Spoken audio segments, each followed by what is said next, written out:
செய்யறது அப்படிங்கிறத பார்த்துடலாம். இது கொஞ்சம் கருவேப்பிலை கொஞ்சமா சேர்த்துடலாம். அடுத்து பச்சை மிளகாய் சேர்த்துடலாம். இஞ்சி துண்டு 2 சேர்த்துடலாம். அப்புறம் கடலைப்பருப்பு நம்ம ஊற வச்சு எடுத்து வச்சிருக்கோம், அது சேர்த்துடலாம். நம்ம எந்த அளவுக்கு குழம்பு வேணுமோ அந்த அளவுக்கு கடலைப்பருப்பு நம்ம சேர்த்துக்கலாம். கடலைப்பருப்பு நல்லா ஊறி இருக்கணும். சேர்ந்து கொஞ்சம் ஜீரகம் சேர்த்துடலாம். ஜீரகம் சேர்த்து இப்போ நம்ம இதை நல்லா மையா அரைச்சிட்டு வந்துடலாம். இப்போ நம்ம மோர் குழம்பு தாளிக்கு வச்சிடலாம். நம்ம இப்போ அதை அரைச்சி வச்சாச்சு. இப்போ தாளிச்சிடலாம். கடுகு போட்டுக்கலாம். கடுகு நல்லா பொரியட்டும். கொஞ்சமா வெந்தயம் சேர்த்துக்கலாம். 2-3 கடலைப்பருப்பு சேர்த்துக்கலாம். ஜீரகம் கொஞ்சமா சேர்த்துக்கலாம். அது நல்லா பொரியட்டும். இப்போ ஒரே ஒரு பச்சை மிளகாய் சின்ன சின்னதாக நறுக்கின பச்சை மிளகாய் சேர்த்துருக்கோம். கருவேப்பிலை சேர்த்துக்கலாம்.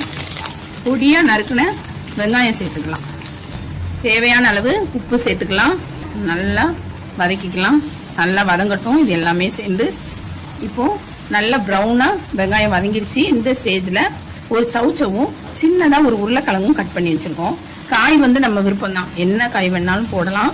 அதை நல்லா இது இப்போ இந்த சின்ன உருளைக்கிழங்கும் சவுச்சவும் நல்லா வேகட்டும். இதை அப்படியே மூடி போட்டுடலாம். அடுத்து என்ன செய்யறது அப்படிங்கிறத பார்க்கலாம்.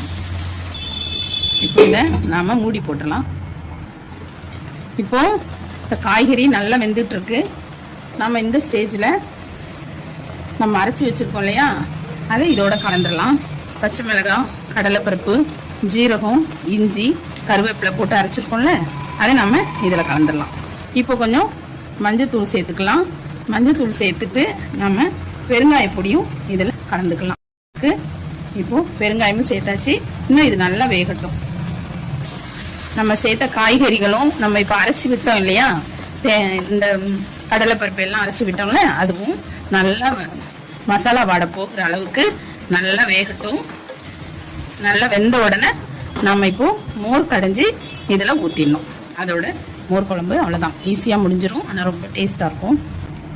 இப்போது மோர் குழம்புக்கு தேவையான தயிர் நாம் நல்லா இப்படி கடைஞ்சி வச்சுருக்கோம். இதில் நாம் தேவையான அளவு நம்ம கொஞ்சம் தண்ணி சேர்த்துக்கலாம். அதாவது உங்களுக்கு எவ்வளோ தேவையோ அந்த அளவுக்கு நீங்கள் தண்ணி சேர்த்துக்கலாம். நம்ம இந்த மோர் ஊற்றுனதுக்கப்புறமா நம்ம எந்த கொதிக்க வைக்கவும் கூடாது.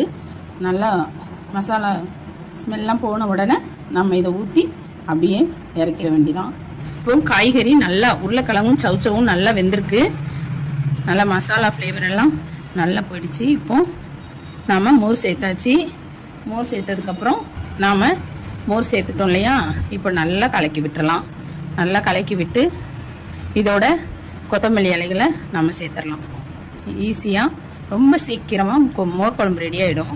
ஆனால் இதில் நீங்கள் தேங்காய் எண்ணெய் லாஸ்ட்டாக 1 ஸ்பூன் விட்டு இறக்கலாம். அந்த தேங்காய் எண்ணெய் ஃப்ளேவர் இதில் இருந்தால் நல்லாயிருக்கும். இறக்கும்போது அதை விட்டு இறக்கிக்கலாம். A few moments later. இப்போ கொத்தமல்லி தலைகளை சேர்த்துடலாம். சேர்த்துட்டு நம்ம மூடி வச்சிடலாம். சுவையான மோர் குழம்பு ரெடி ஆயிடுச்சு. இந்த மாதிரி செஞ்சு பாருங்கள்.